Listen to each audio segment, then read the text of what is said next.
दोस्तों, आज औद्योगिक क्रांति के प्रभाव के बारे में चर्चा करेंगे।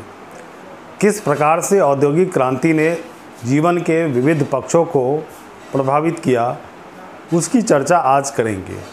इस संदर्भ में पहला जो मुख्य पक्ष है वह आर्थिक प्रणाली।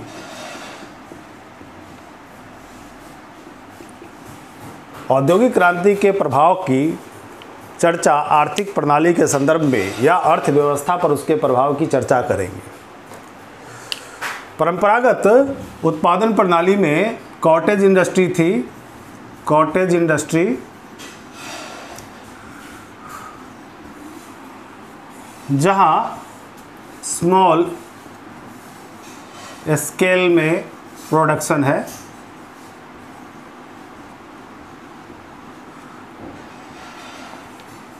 अब यहाँ पर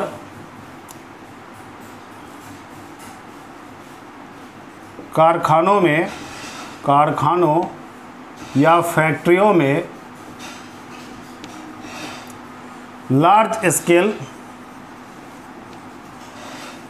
में प्रोडक्शन हो रहा है।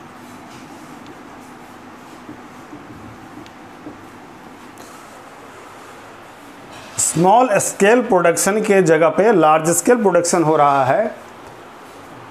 तो जब इंडस्ट्रियल आउटपुट बढ़ा, इंडस्ट्रियल प्रोडक्शन बढ़ा, तो मार्केट भी एक्सपेंड होना ज़रूरी है ताकि जो प्रोडक्ट है उसको सेल किया जा सके। तो पहले जहां लोकल मार्केट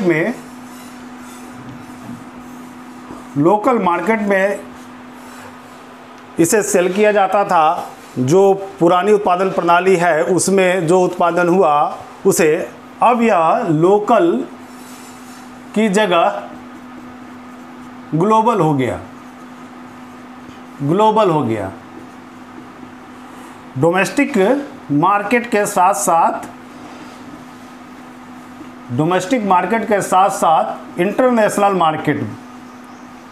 इंटरनेशनल ट्रेड या इंटरनेशनल एक्सपोर्ट, यहाँ टारगेट है लोकल डिमांड्स को पूरा करना, जबकि यहाँ है प्रॉफिट मैक्सिमाइज करना।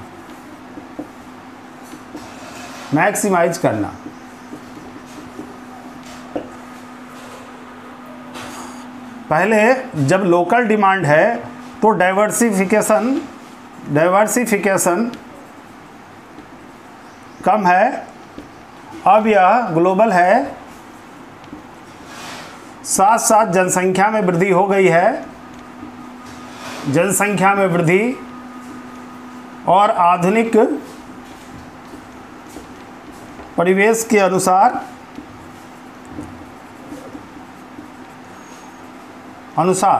अर्थात ग्लोबल तथा जनसंख्या में वृद्धि तथा आधुनिक परिवेश के अनुसार अब डिमांड का डाइवर्सिफिकेशन हो रहा है। अब पहले सीमित प्रकार की वस्तुओं की मांग थी बाजार में, जबकि अब ऐसी वस्तुओं की मांग हो रही है जो विदेशों में भी जिनका निर्यात किया जा सके, जिनकी मांग वहाँ पर हो। तो एक बड़े व्यापक स्तर पर जब बड़ी आबादी को यहाँ ये प्रोडक्ट पहुँचाने का प्रयास किया जा रहा है, तो उस संदर्भ में अब डाइवर्सिफिकेशन भी हो रहा है। तो अब विभिन्न प्रकार की वस्तुएं बन रही है और अलग अलग आवश्यकताओं के अनुसार, उनकी मांग के अनुसार, उनकी रिक्वायरमेंट के अनुसार यहाँ यह सीमित रूप से है, सीमित प्रकार की मांग है, यहाँ विस्तृत प्रकार की मांग है। तो डाइवर्सिफिकेशन हुआ। पहला यहाँ हमने देखा कि यह स्थानीय रिक्वायरमेंट को पूरा करने का यहाँ इनका उद्देश्य है, जबकि यहाँ पर प्रॉफिट को अपने मैक्सिमाइज करने चाहते हैं। ये अधिक से अधिक प्रॉफिट अर्न करना चाहते हैं। जो उद्यमी हैं, एंटरप्रेन्योर्स हैं, जो इंडस्ट्रियलिस्ट हैं, वह अपना प्रॉफिट मैक्सिमाइज करना चाहते हैं।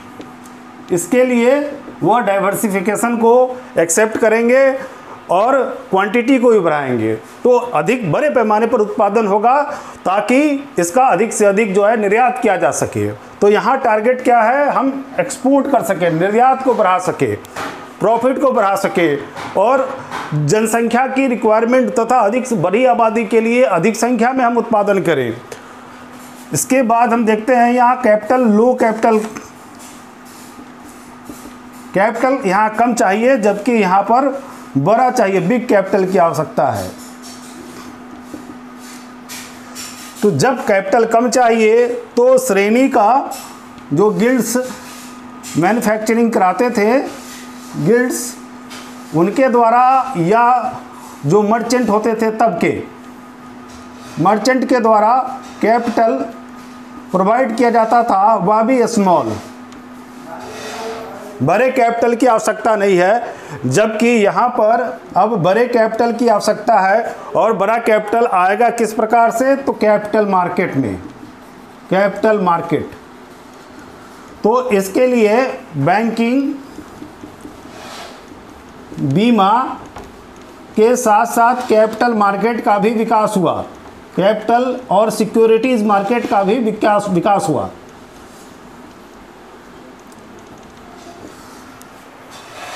तो जब बड़ी पूंजी की आवश्यकता है तब यहाँ पर कैपिटल मार्केट का विकास होना ज़रूरी है, उसका ग्रोथ होना ज़रूरी है। तो बैंकिंग, इंश्योरेंस और उसके साथ साथ कैपिटल और सिक्योरिटीज मार्केट का भी विकास फाइनली हो रहा है, ताकि एक बड़ी संख्या में कैपिटल को मोटिवेट किया जा सके और वह स्मॉल सेविंग्स को या फिर जो आ रही प्रॉफिट है उसको किस प्रकार से मोबिलाइज करके फाइनली जो है इंडस्ट्रियल प्रोडक्शन में उसको लगाया जा सके। इस क्रम में यहाँ पर बैंकिंग के साथ साथ बीमा और कैपिटल मार्केट का भी विकास हुआ, ताकि पूंजी की कोई कमी न रहे। तो स्मॉल स्केल में पहले प्रोडक्शन हो रहा है, अब लार्ज स्केल में प्रोडक्शन किया जा रहा है। और यहाँ टारगेट है, यहाँ जो उद्देश्य है प्रोडक्शन का, जो उद्देश्य है वह है हम अधिक से अधिक मात्रा में अपना प्रॉफिट अर्न कर सके। ऐसे कंडीशन में एक चीज़ और देखने को मिला,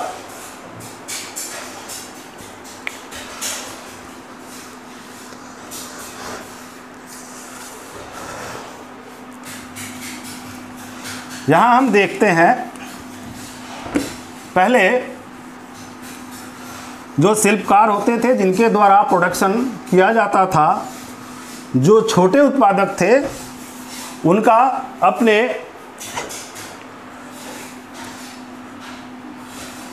शिल्पियों या उत्पादकों का प्रत्यक्ष संबंध होता था उपभोक्ताओं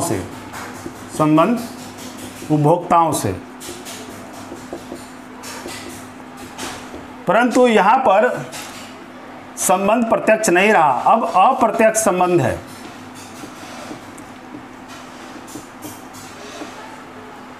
प्रोडक्शन करने वाले अब डायरेक्टली अपने कस्टमर से जुड़े हुए नहीं हैं और इस कारण से बाज़ार में पहले कंपटीशन कम था, लेकिन अब यहाँ पर बाज़ार में कंपटीशन बढ़ रहा है, कंपटीशन बढ़ता है और बाज़ार की विभिन्न प्रवृत्तियों का उदय होता है, जिसमें ओलिगोपोलिस्टिक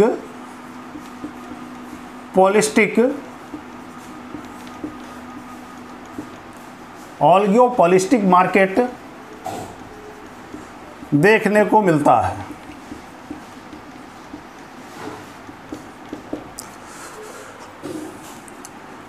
साथ साथ जब प्रोडक्शन बढ़ता है तो मार्केट में सप्लाई बढ़ती है, फिर मार्केटिंग एक्टिविटी भी बढ़ती है।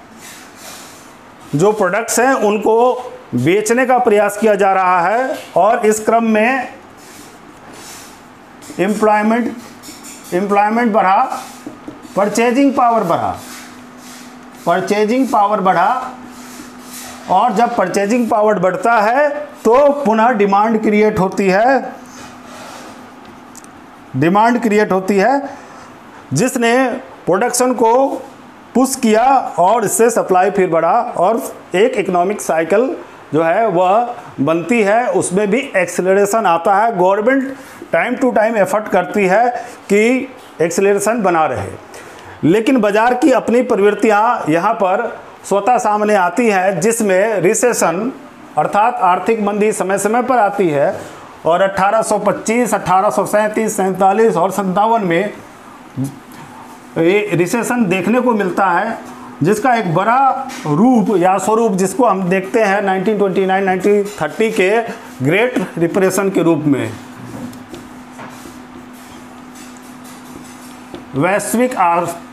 वैश्विक मंदी के रूप में। जब ऐसी स्थितियां उत्पन्न होती हैं तो गवर्नमेंट का रोल जो है फिर चेंज हो जाता है कि किस प्रकार से अर्थव्यवस्था में जो आई मंदी है उसको दूर किया जा सके, डिमांड पुनः बढ़ाई जा सके और इंडस्ट्रियल साइकिल को फिर आगे जो है एक्सेलरेट किया जा सके। इसके लिए डिफरेंट फिस्कल पॉलिसी और बूस्टर्स का प्रयोग गवर्नमेंट के द्वारा किया जाता है, पब्लिक पॉलिसी में चेंज लाया जाता है। तो इस तरह से गवर्नमेंट का इकोनॉमिकल सेक्टर में अब वह फैसिलिटेटर के रोल में क्रमशः वह उसका रूप बदलता जाता है, उसका रोल बदलता जाता है और फैसिलिटेटर के रूप में काम करती है। यह इंस्पायर्ड कहाँ से है? जब 1776 में एडम स्मिथ ने वेल्थ ऑफ नेशन की थ्योरी दी थी, और वेल्थ ऑफ नेशन की थ्योरी के पश्चात मर्केंटाइलिज्म का वह एक दौर जो है वह समाप्त होता है, जिसमें गवर्नमेंट के लीडरशिप में या अधिक से अधिक निर्यात बढ़ा करके धन संचित करने की प्रवृत्तियां देखी जाती थी। और यहाँ पर वह एडम स्मिथ कहते हैं कि यह ठीक नहीं है इकोनॉमी के लिए, यह हेल्दी नहीं है। मार्केट में एडम स्मिथ का कहना था मार्केट में इनविजिबल हैंड्स काम करते रहते हैं जो स्वयं मार्केट को डिसाइड करते हैं, और उसके कारण जो है सो मार्केट का नेचुरल जो है वह ग्रोथ होता है। तो एडम स्मिथ कहते थे कि फ्री ट्रेड होना चाहिए, गवर्नमेंट का रोल इसमें मिनिमम होना चाहिए, गवर्नमेंट इसमें फैसिलिटेटर के रूप में काम करे, वह डिसाइड न करे बल्कि मार्केट फोर्सेस डिमांड और सप्लाई के द्वारा फाइनली जो है मार्केट को चलने दिया जाए। तो उस समय इसको उद्यमियों ने बहुत पसंद किया, और उस समय या समय की मांग थी जब इंडस्ट्रियल रेवोल्यूशन जो है स्टार्ट हो रहा था, उस समय यह उनको काफ़ी पॉजिटिव लगा और उसके कारण काफ़ी इंस्पिरेशन मिला, और इस वजह से इंडस्ट्रियल रेवोल्यूशन के लिए एक विचारधारा, एक ऐसी विचारधारा सामने आती है जिसने इनको जो है वह काफ़ी हेल्प किया, और गवर्नमेंट के ऊपर भी एक प्रेशर बनाया कि वह पॉजिटिव तरीके से इनको हेल्प करे, ना कि जो है सो इनको रेगुलेट करने की कोशिश करे। इसी का प्रभाव था कि ईस्ट इंडिया कंपनी 1813 में इंडिया में ईस्ट इंडिया कंपनी के व्यापारिक एकाधिकार को समाप्त किया गया और फ्री ट्रेड की पॉलिसी वहाँ पर आउट की गई, और दूसरे उद्यमियों को, निर्यातकों को, व्यापारियों को भारत में स्वतंत्र रूप से व्यापार करने की छूट दी गई। तो इस तरह से ये इकोनॉमिक इफ़ेक्ट हम देखते हैं। ये इकोनॉमिक इफ़ेक्ट आगे चल करके किस प्रकार से एनलार्ज और होता है, जिसको हम देखते हैं ग्लोबलाइजेशन की एक शुरुआत होती है, फिर ग्लोबलाइजेशन का एक दूसरा यहाँ पर साइड इफ़ेक्ट, इंडस्ट्रियलाइजेशन का दूसरा साइड इफ़ेक्ट यह होता है कि जो प्रकृति है, पृथ्वी पर जो है कार्बन की मात्रा बढ़ती है, कार्बन डाइऑक्साइड बढ़ता है, और कार्बन डाइऑक्साइड बढ़ने के कारण ग्लोबल वार्मिंग की शुरुआत होती है। तो इंडस्ट्रियल प्रोडक्शन तो बढ़ा, लेकिन उसके साथ साथ एक दूसरे इसके साइड इफ़ेक्ट भी सामने आने लगे, जब पॉल्यूशन, ग्लोबल वार्मिंग और इकोलॉजी, इन्वायरमेंट को यहाँ पर नुकसान पहुँचता है, पॉल्यूशन बढ़ता है, और साथ साथ ग्लोबल वार्मिंग की घटनाएं सामने आती है, ग्लोबल वार्मिंग की शुरुआत होती है। तो इंडस्ट्रियलाइजेशन जहां एक इकोनॉमी को बूस्टर देता है, इकोनॉमी ग्रोथ करती है, मैच्योर होती है, लोगों के जीवन स्तर में सुधार होता है, वृद्धि होती है, लेकिन साथ साथ वहां पर यह इसके दूसरे साइड इफेक्ट भी हैं। इसके दूसरे साइड इफेक्ट यहाँ पर यह है, कॉटेज इंडस्ट्री जिस तरह से डेटोरिएट कर गई, उसका यहाँ पर ब्रिटेन में या उसका जो कॉटन इंडस्ट्री है उसके डिटोरेट करने का बहुत नुकसान नहीं देखने को मिला, क्योंकि वहाँ पर इंडस्ट्री में जा कर के एम्प्लॉयमेंट जो है लोगों ने लिया। जो गांव से पलायन हुआ श्रमिकों का वो शहरों में गए और शहरों में जाने के बाद वहाँ पर उन्होंने रोज़गार की तलाश की, उन्हें एक रोज़गार मिला। लेकिन भारत जैसे उपनिवेशों में, कॉलोनीज़ में ऐसी स्थिति नहीं थी, क्योंकि वहाँ पर एक्सपोर्ट को जो इंपीरियलिस्टिक कंट्री है, साम्राज्यवादी देश है, उसके द्वारा जो एक्सपोर्ट बढ़ाने का प्रयास किया गया, उस क्रम में वहाँ के कॉटेज इंडस्ट्री को जो नुकसान पहुंचा, उसके कारण वहाँ पर कॉटेज इंडस्ट्री के नष्ट होने के कारण वहाँ पर जो एम्प्लॉयमेंट आया उसने गरीबी के एक बड़े दुष्चक्र की शुरुआत कर दी। और ये एक जो है भारत और उसके से ऐसे अन्य उपनिवेशों के लिए बड़ा नेगेटिव जो है पहलू लिए हुए था। तो पॉजिटिव यहाँ पर है कि मोटिवेशन है, भारत जैसे देश में भी एक मार्केट का विकास हो रहा है, लेकिन किस कीमत पर? वह भारतीय जो अपनी उत्पादन प्रणाली थी और जो लोगों को रोज़गार था उसकी कीमत पर वहाँ पर यह विकास हो रहा है। इसका लाभ जो है ब्रिटिश उद्यमियों को, व्यापारियों को हो रहा है, न कि इसका लाभ जो है वह भारत के लोगों को और भारत के शिल्पकारों को और भारत के व्यापारियों को हो रहा है। तो कॉलोनीज में इसका लाभ नहीं हुआ, लेकिन जो इंपीरियलिस्टिक कंट्री थी, उद्यमी जो राष्ट्र था, जिसने जो साम्राज्यवादी राष्ट्र था, उसने इसका पूरा फ़ायदा उठाया और वहाँ पर इकोनॉमी जो है वह मोटिवेट होती है। तो ये इकोनॉमिक इसके प्रभाव थे, जिसको आगे देखा जा सकता है कि किस प्रकार से पूरे वैश्विक स्तर पर उत्पादन बढ़ाने का प्रयास आगे क्रमशः जारी रहा, जो आज भी जारी है। उत्पादन बढ़ाने, मैन्युफैक्चरिंग बढ़ाने, निर्यात बढ़ाने की कोशिश यह आज भी जारी है। तो यहाँ हम देखते हैं कि किस प्रकार से यह प्रक्रिया दीर्घकालीन स्थायी महत्व लिए हुए है। जो प्रोसेस शुरुआत हुआ 18वीं शताब्दी के उत्तरार्ध में, वह क्रमशः आगे बढ़ता जा रहा है। इसमें अभी कोई रुकावट नहीं आई है। तो ये प्रयास जो है वह क्रमशः आगे जारी हैं। और जहां 18वीं-19वीं शताब्दी में प्राइमेसी हम देखते हैं कि इंग्लैंड की थी, इंग्लैंड में औद्योगिक क्रांति सफलतापूर्वक सामने आई थी। सर्वप्रथम इंग्लैंड में ही औद्योगिक क्रांति सामने आई, लेकिन उसके पश्चात ज़्यादा समय नहीं लगा, फ्रांस भी ठीक यूरोप में उसके बाद, जस्ट उसके बाद यूरोप में फ्रांस के अंदर भी औद्योगिक क्रांति वहाँ देखने को मिलती है, जब वहाँ पर पॉलिटिकल इनस्टेबिलिटी की समाप्ति होती है। जो वहाँ पर इंटरनल जो डिस्टर्बेंस थे उसके समाप्त होने के बाद पश्चात, क्योंकि फ्रांस खुद काफ़ी रिच और रिसोर्सफुल देश था, साइंस और टेक्नोलॉजी के क्षेत्र में भी फ्रांस में भी काफ़ी काम हुए थे ऑलरेडी। फ्रांस की जनसंख्या भी पहले से अधिक थी। तो फ्रांस में एक पूरा पहले से आधार तैयार था औद्योगिक क्रांति के लिए। और जैसे ही वहाँ पर पॉलिटिकल स्टेबिलिटी आती है, उसके बाद वहाँ पर औद्योगिक क्रांति तुरंत सफल होती है। लेकिन 1860 के बाद का जो दौर है यूरोप में, वह जर्मनी का दौर है। यूरोप में हम आगे देखते हैं कि इस इंडस्ट्रियल रिवोल्यूशन को लीड करता है जर्मनी, और जर्मनी ने त्वरित गति से और अधिक इंडस्ट्रियल प्रोडक्शन के क्षेत्र में अधिक सफलता आगे जर्मनी हासिल करता है। इटली भी यूनिफिकेशन के बाद वह आगे आ जाता है। तो फ्रांस, जर्मनी, इटली, यहाँ हम देखते हैं कि विस्तार हो रहा है यूरोप में औद्योगिक क्रांति का। साथ साथ उसके बाद अमेरिका और एशिया में, जापान में भी औद्योगिक क्रांति सफल हुई और वहाँ पर भी उत्पादन काफ़ी बढ़ा। तो विश्व में अब कई सेंटर्स हो गए हैं जहाँ पर अब प्रोडक्शन जो है अब इंडस्ट्रियल स्केल पर, बड़े पैमाने पर इंडस्ट्री के थ्रू हो रहा है। और सभी देशों के द्वारा उत्पादन प्रणाली में सुधार करके प्रॉफिट मैक्सिमाइज करने के लिए, एक्सपोर्ट करने के लिए, बाज़ार को एक्सपेंड करने के लिए, तो इकोनॉमिक बेस्ड जो है अब आगे पॉलिसी काफ़ी अपनाई गई सभी देशों में। तो पॉलिटिकल सिस्टम का भी एक बड़ा आधार जो है वह इकोनॉमिकल बेनिफिट या इकोनॉमिकल, अपने देश की इकोनॉमी को मजबूत बनाना आगे देखा गया कि इस तरह से प्रयास जारी रहे। तो ये थे आपके इकोनॉमिक इफेक्ट। इसके बाद हम देखते हैं, चर्चा करेंगे इसके सामाजिक सांस्कृतिक प्रभावों की।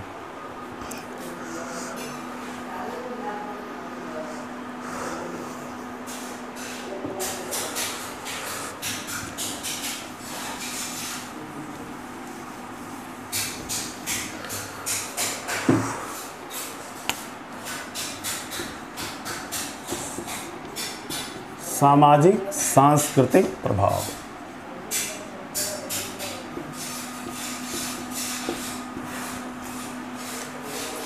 यहाँ हम देखते हैं कि समाज में एक नए वर्ग श्रमिक वर्ग का उदय होता है।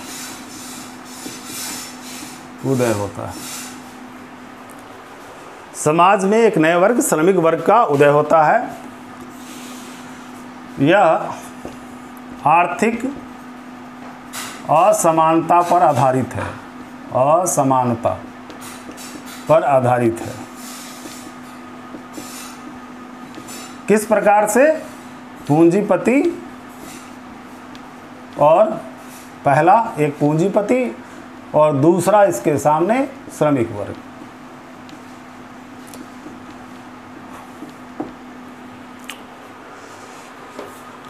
तो पूंजीपति और श्रमिक वर्ग के रूप में समाज में नए वर्ग का उदय हुआ, जहां पर आर्थिक असमानता इस वर्ग का आधार बनती है। जब उत्पादन बड़े पैमाने पर हुआ और उससे जो प्रॉफिट हासिल हुआ, उसमें उस उत्पादन की प्रक्रिया में समान रूप से भागीदार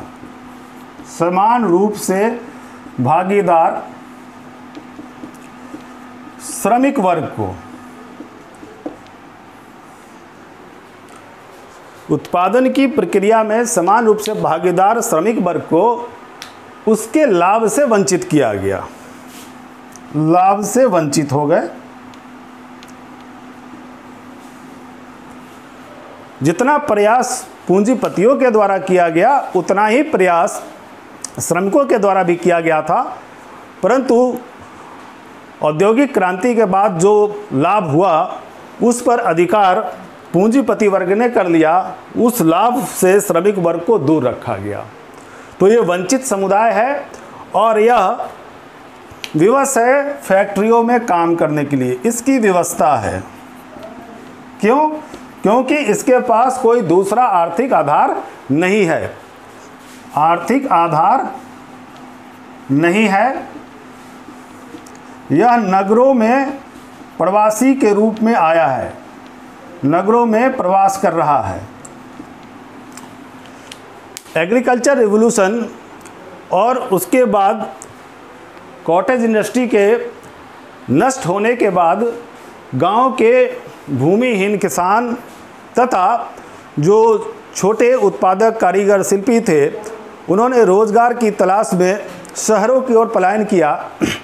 और शहरों में जब उन्होंने पलायन किया या औद्योगिक केंद्रों के पास जाकर उन्होंने रहना शुरू किया, तब उनके पास एक आर्थिक आधार नहीं है, उनके पास कोई दूसरा विकल्प नहीं है कि वह अपने शर्तों पर इन उद्यमों में, इन कारखानों में रोजगार प्राप्त कर सके।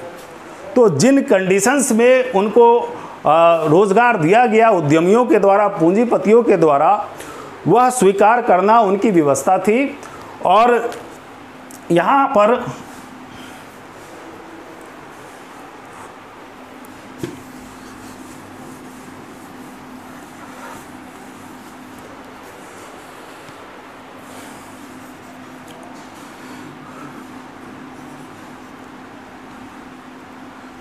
कम मजदूरी दी गई। 14 से 16 घंटे लगातार काम कराया गया। साप्ताहिक छुट्टी नहीं है। साप्ताहिक छुट्टी नहीं है। जोखिम से सुरक्षा नहीं है। सामाजिक सुरक्षा नहीं है।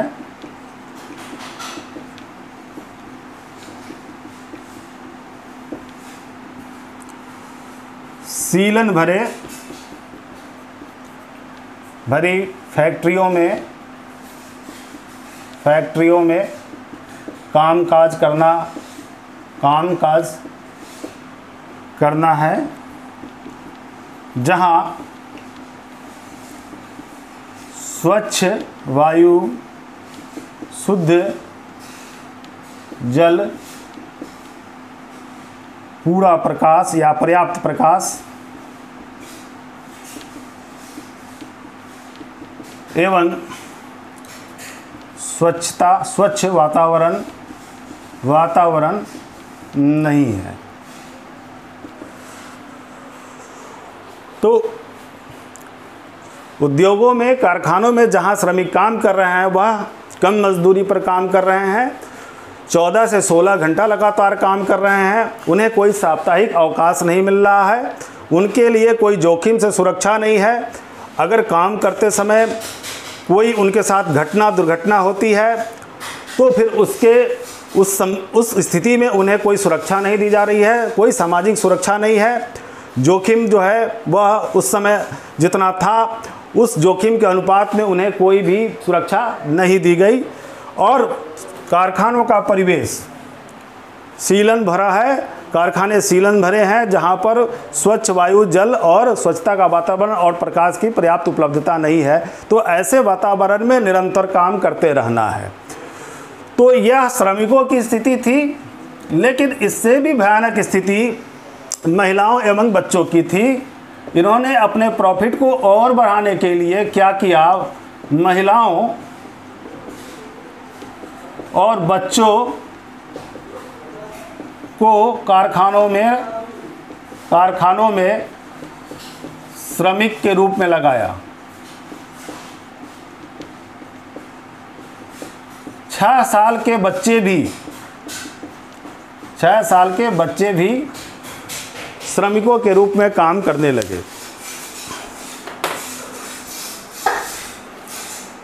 जो औद्योगिक क्रांति ब्रिटेन में सफल हुई उसका एक दूसरा पहलू वह बड़ा ही दुर्भाग्यपूर्ण था। प्रायः हम पढ़ते आए हैं कि उपनिवेशों का बड़ा ही शोषण किया गया और उस शोषण के आधार पर औद्योगिक क्रांति को सफल बनाया गया ब्रिटेन में। परंतु ब्रिटेन के लोगों ने उससे कम शोषण अपने नागरिकों का नहीं किया।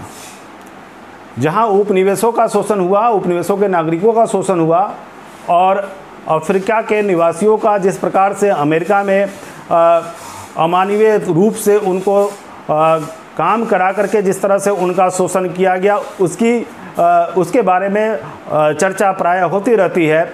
परंतु ब्रिटेन में जिस प्रकार से ब्रिटेन के नागरिकों का ही शोषण किया गया उसकी चर्चा कम हुई है। परंतु ब्रिटेन के लोगों ने वहाँ भी कोई कमी नहीं रखी थी शोषण करने में और उन्होंने महिलाओं एवं बच्चों के साथ भी अमानवीय व्यवहार किया और उनके शोषण के पश्चात यह औद्योगिक क्रांति की सफलता की नींव रखी गई। 6 साल के बच्चे जंजीरों में बांध करके कारखानों में काम कराए जाते थे। 6 साल के बच्चों से उन बच्चों को काम पे इसलिए रखा जाता था कि उनको कम से कम पारिश्रमिक देना पड़ता था। कम पारिश्रमिक में बच्चे उपलब्ध थे काम करने के लिए। समस्या थी परिवार के सामने कि जब वह नगर में आकर के रह रहे थे, जो मजदूरी कम मिल रही है उस मजदूरी में परिवार का खर्च कैसे चले।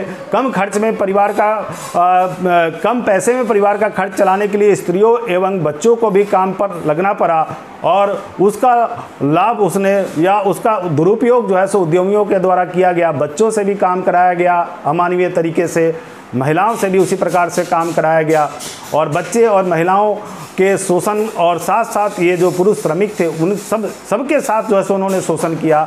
तो इस शोषण ने जो है इस औद्योगिक क्रांति की बुनियाद रखी थी, जो सिर्फ जो है सो साइंस टेक्नोलॉजी के क्षेत्र में सफलता से या उपनिवेशों से प्राप्त कच्चे माल से या यान इंडस्ट्री के या यान प्रोडक्शन के ऑटोमेशन से यह सिर्फ सफल नहीं हुई थी, बल्कि उसके साथ साथ जो है इन श्रमिकों के शोषण के बाद जो है इन श्रमिकों के शोषण से इस इंडस्ट्रियल रेवोल्यूशन को सफल बनाया गया था। यह उसका जो है सो दूसरा नेगेटिव जो है, इसका एक बड़ा नेगेटिव जो है सो पक्ष है जिसको प्राय ओवरलुक किया गया इंडस्ट्रियल रेवोल्यूशन के बारे में पढ़ने को। तो यहाँ से एक जो सामाजिक जीवन में एक कई विसंगतियाँ उत्पन्न होती है। समाज का जो पहले जो मूलभूत इकाई परिवार थी, अब मूलभूत इकाई व्यक्ति बन गया। सामाजिक संबंध अर्ध सापेक्ष हो गए।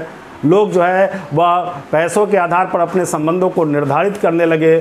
सामाजिक असुरक्षा बढ़ी और साथ साथ जो परिवार, संयुक्त परिवार था, वह भी टूटा। अर्बन माइग्रेशन बढ़ा, जहां अर्बन पॉपुलेशन 1700 ईस्वी में 23% होता था टोटल पॉपुलेशन का, वह 1900 ईस्वी तक आते आते वह 80% हो गया। तो बड़ी संख्या में नगरों में प्रवास हुआ। ग्रामीण क्षेत्रों की जो जीवंतता थी, ग्रामीण जीवंतता थी, वह लुप्त हो गई। गांव जो पहले अर्थव्यवस्था के आधार थे, गाँव का जगह अब जो है सो नगरों ने ले लिया। नगरीकरण बढ़ता है और नगरीकरण में साथ साथ स्लम्स भी यहाँ पर देखने को मिलते हैं। जैसे श्रमिक आते हैं तो उनके निवास के लिए, उनके रहने के लिए ऐसे तंग मकान और ऐसी तंग जो है सो ऐसा वातावरण, ऐसे मकान में वो श्रमिक रहते थे जहाँ पर स्वच्छ जो है वायु, जल एवं प्रकाश वहाँ भी उपलब्ध नहीं था। स्वच्छता बिल्कुल नहीं थी, सकरी तंग गलियाँ थी और उसमें हज़ारों की संख्या में जो है श्रमिक अपने परिवार के साथ रहते थे। तो यहाँ पर जो है एक नगरों का जो पुराना स्वरूप था, अभिजात वर्गीय स्वरूप था, वह भी यहाँ पर परिवर्तित हो रहा है। नगरों में अब दूसरी संस्कृति के लोग, दूसरे समाज के लोग आकर के निवास करने लगे। नगरों में आर्थिक असमानता बढ़ गई है, तो आर्थिक असमानता और गरीबी जनित अपराध भी सामने आते हैं और जुआ और शराब जैसी जो है सो प्रवृत्तियाँ भी जो है वह देखने को मिलती हैं। इनकी बढ़ोतरी होती है। आर्थिक अपराध, भ्रष्टाचार में बढ़ोतरी होती है और सामाजिक संबंधों में, नैतिक मूल्यों में भी गिरावट आती है। परिवार भी टूटते हैं, अनेक सामाजिक वर्जनाएँ टूटती हैं। स्त्री शक्ति की पहली बार यहाँ पर पहचान होती है। स्त्रियों में आत्मनिर्भरता की भावना आती है और समाज उनकी कैपेसिटी को, उनकी क्षमता को रिकॉग्नाइज करता है और साथ साथ वहीं पर उनके द्वारा यह मांग भी की जाती है कि हमें भी आर्थिक, सामाजिक और राजनीतिक उसी प्रकार से अवसर उपलब्ध कराया जाए। अर्थात उनकी मांगे मूलतः समता मूलक हैं। वह जो है पुरुषों के बराबर जो है अपॉर्चुनिटी और जो है वह हिस्सेदारी की मांग करते हैं कि हमें भी बराबर का अधिकार मिले, बराबर का अवसर मिले। तो वीमेन पावर को यहाँ पर रिकॉग्नाइज किया गया। उनके द्वारा उनके किए गए कार्यों को पहचान किया, उनके कार्यों को रेखांकित किया गया, उसको पहचान मिली। तो यहाँ पर इस तरह से सामाजिक वातावरण में परिवर्तन आता है। यह प्रभाव ट्रांसलेट होता है सांस्कृतिक रूप से भी। जब लोगों के जो है सो मनोरंजन के साधन बदल गए, अब जो है सो थिएटर्स, पिक्चर्स हॉल, रेस्टोरेंट इत्यादि में लोगों ने जाना आना शुरू कर दिया। आर्ट एवं लिटरेचर में भी अंतर आया। अब जो है सो नोवेल या उपन्यास एक जो है सो बड़ी साहित्यिक विधा बन के आया, जिसमें जीवन के विविध पहलुओं का जो है सो विस्तृत रूप से जो है वहाँ पर उसको चित्रण उसका किया जा सका और विभिन्न समाज और संस्कृतियों के लोगों का मेल जोल बढ़ा। तो सांस्कृतिक एकीकरण की प्रक्रिया की यहाँ पर शुरुआत होती है और लोग एक दूसरे की जीवन शैली से प्रभावित हो करके और उससे जो है उसका प्रभाव अपने जीवन में, अपने रहन सहन, अपने खान पान, वेशभूषा इत्यादि में भी उसको अपनाने की कोशिश करते हैं या दूसरों को अपनी शैली से प्रभावित भी करते हैं। और इस तरह से जो है सांस्कृतिक एकीकरण की प्रक्रिया भी यहाँ पर शुरू होती है। तो हमने देखा औद्योगिक क्रांति ने किस प्रकार से आर्थिक उत्पादन प्रणाली, अर्थव्यवस्था को प्रभावित किया, उसके साथ साथ किस प्रकार से सामाजिक एवं सांस्कृतिक जीवन को प्रभावित किया। अब हम चर्चा करेंगे इसके साथ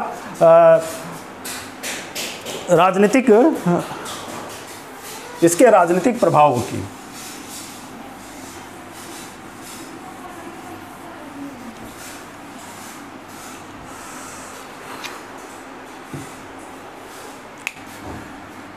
राजनीतिक प्रभाव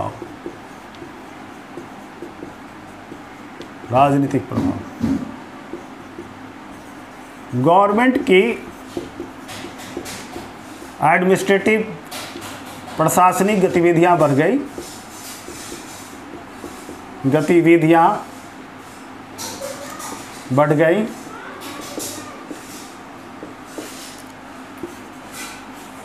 प्रशासनिक गतिविधियों में विस्तार हुआ।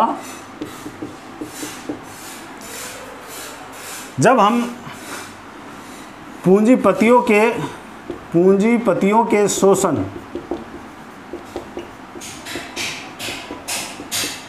की चर्चा कर रहे थे,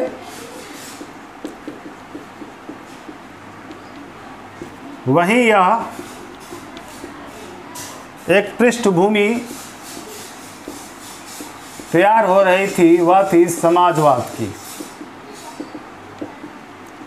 समाजवादी विचारधारा की।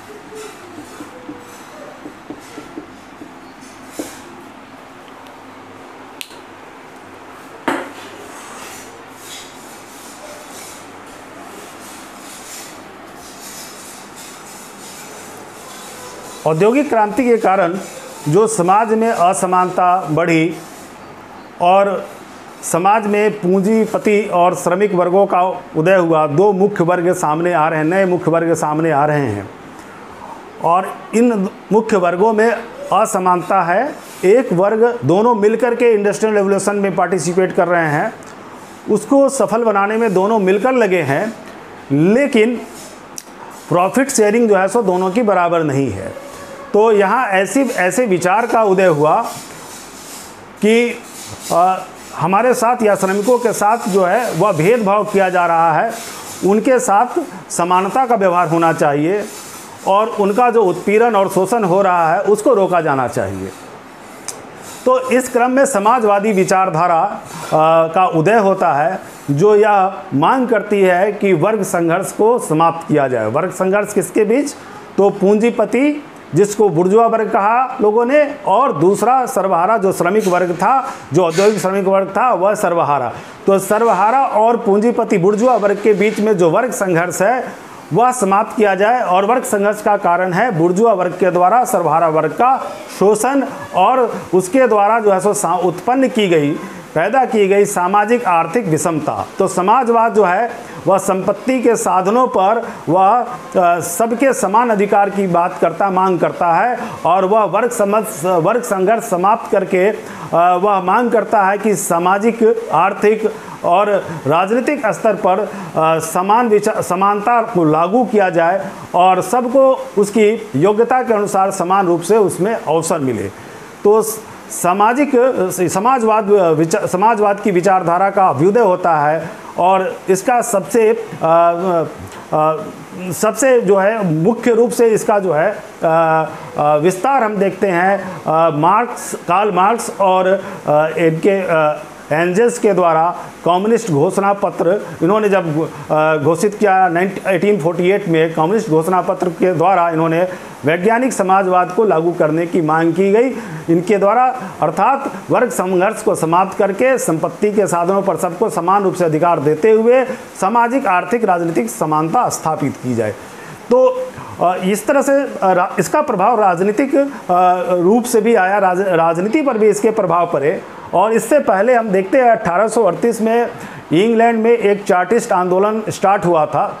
कुछ ऐसे लोग थे जिन्होंने जो है एक संसद के समक्ष एक चार्टर प्रस्तुत करके चार्टर के द्वारा इन्होंने कुछ मांगे रखी थी, जिस कारण से इस आंदोलन को, इस मूवमेंट को चार्टिस्ट आंदोलन कहते हैं, जिसमें इनके द्वारा यह मांग की गई थी कि यूनिवर्सल एडल्ट फ्रेंचाइजी लागू किया, सफ्रेजेस लागू किया जाए। ये मांग कर रहे हैं, सार्वभौमिक वयस्क मताधिकार की मांग कर रहे हैं। इसके साथ साथ इन्होंने गुप्त मतदान और उसके साथ साथ इन्होंने जो संसद के सदस्य के रूप में जो योग्यता होनी चाहिए उसमें संपत्ति जो है संपत्ति की अनिवार्यता समाप्त की जाए, प्रत्येक वर्ष चुनाव हो और संसदीय क्षेत्रों का समान रूप से निर्धारण हो। तो यहाँ वोटिंग राइट्स की मांग की गई, सार्वभौमिक वयस्क मताधिकार की मांग की गई, साथ साथ पार्लियामेंट में जाने के लिए सबको अवसर मिल सके इसकी मांग की गई।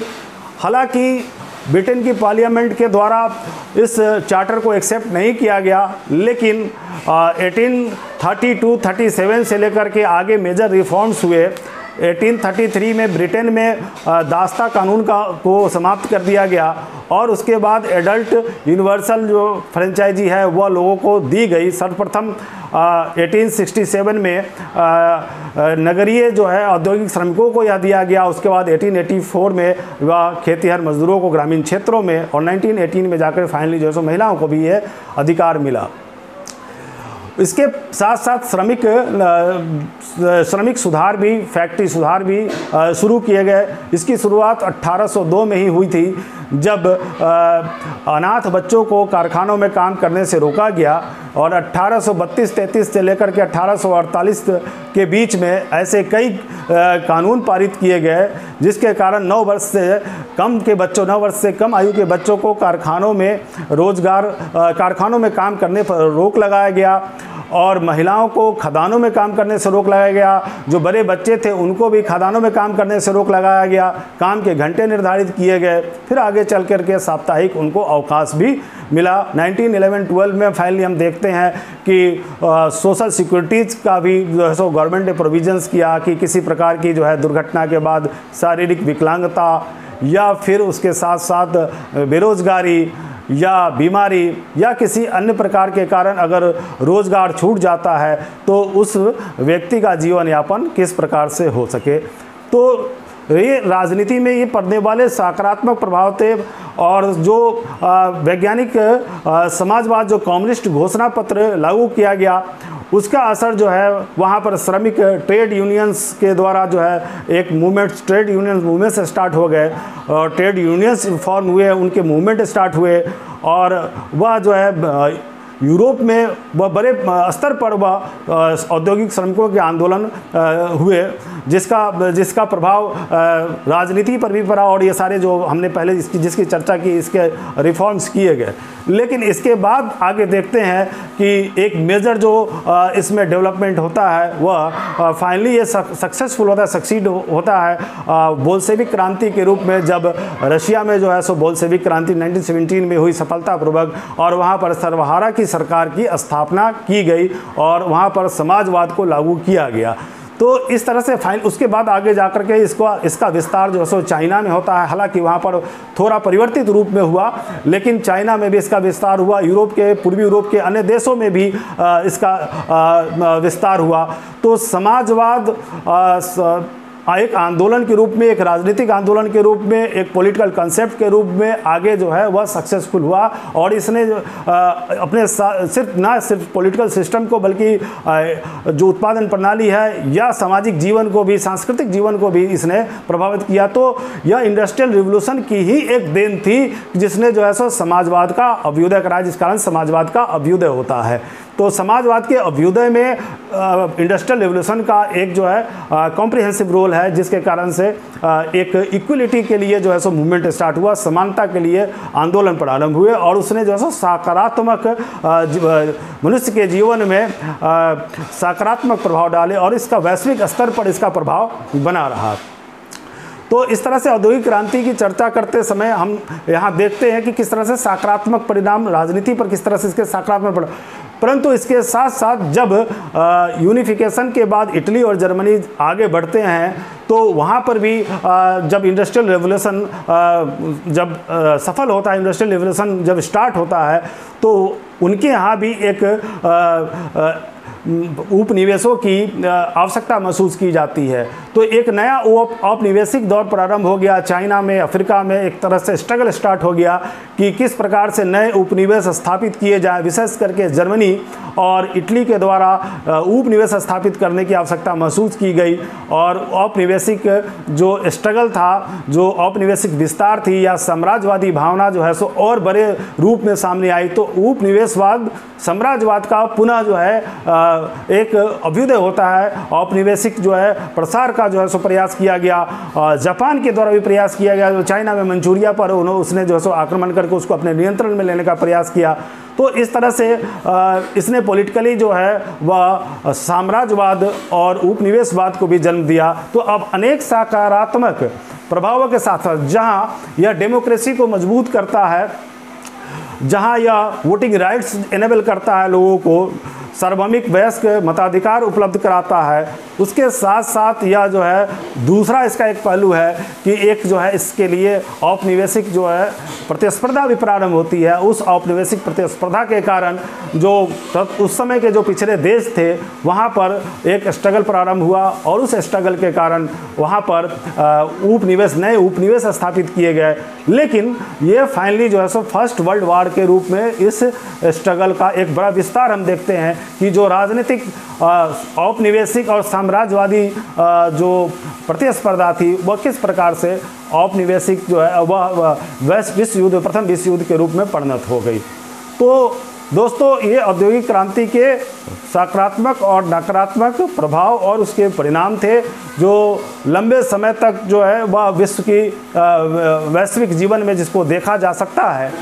और न सिर्फ यहाँ हमने देखा कि यह वो अपने जो सकारात्मक पक्ष लिए हुए था, बल्कि इसके साथ साथ कई नकारात्मक पक्ष भी थे जिसने जो है लोगों के जीवन को आर्थिक उन्नति तो आई, लेकिन कहीं शोषण भी बढ़ गया, कहीं जो है समृद्धि आती है तो कहीं गरीबी भी आई।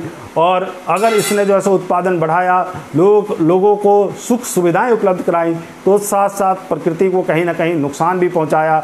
और उस कारण से जो आज जो है ozone layer depletion, global warming, ecological disturbance, इस तरह की जो घटनाएं जो हैं या इस तरह की जो चुनौतियां सामने खड़ी हैं, इस चुनौतियों के कारण अब जो है सो नई समस्याएं सामने आ गई और उसका समाधान ढूंढने का प्रयास किया गया।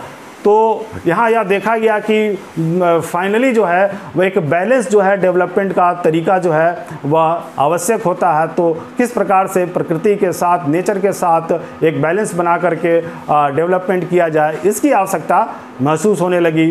किस प्रकार से साम्राज्यवादी विचारधारा या औपनिवेशिक विचारधारा लोगों के लिए उचित नहीं है और किस तरह से उसके कारण जो है सो पहला विश्व युद्ध हुआ, उसके बाद दूसरा विश्व युद्ध हुआ, तो उससे बचने की कोशिश की गई। और एक नेचुरल तरीके से, स्वस्थ तरीके से किस प्रकार से जीवन शैली को आगे विकसित किया जाए, बढ़ाया जाए, इसके प्रयास हुए। तो औद्योगिक क्रांति इन्हीं कारणों से इसे जो है क्रांति हम कहते हैं, क्योंकि इसने जो है सो जीवन के विविध पक्षों पर विशिष्ट और दूरगामी स्थायी प्रभाव डाले। तो यहाँ हमने देखा कि किस तरह से ये औद्योगिक क्रांति की शुरुआत होती है, क्या उसके कारण थे और किस प्रकार से यूरोप के बाहर इसका विस्तार हुआ, किस प्रकार से कॉटन इंडस्ट्री के साथ साथ दूसरी इंडस्ट्रीज़ भी इसमें शामिल थी, उसका भी हम देखते हैं कि आयरन स्टील, ट्रांसपोर्टेशन, साथ साथ केमिकल, फर्टिलाइजर्स और उसके अतिरिक्त कोल इंडस्ट्री, माइनिंग इंडस्ट्री इसके साथ साथ डेवलप होती है। और उस प्रकार से यह सिर्फ जो है सो कॉटन इंडस्ट्री का रेवोल्यूशन नहीं माना जा सकता और ना ही यह सिर्फ जो है सो ब्रिटेन की क्रांति थी, क्योंकि ब्रिटेन के बाहर भी इसका प्रचार प्रसार हुआ। तो यह सिर्फ ब्रिटेन की क्रांति नहीं थी, यह सिर्फ कपास की क्रांति नहीं थी। हाँ, यह ज़रूर है कि ब्रिटेन में पहली बार यह सामने आई और ब्रिटेन में सफल रही, ब्रिटेन की प्राइमेसी बनी रही। उसी प्रकार से कॉटन इसका जो है वह मुख्य जो है सो इसका कॉटन इंडस्ट्री इसका मुख्य एक आधार था, जिसमें जो है सबसे ज़्यादा लोग इसमें रोज़गार पाए थे, सबसे ज़्यादा इसमें प्रोडक्शन भी था, सबसे ज़्यादा इसमें ट्रेड वॉल्यूम भी था।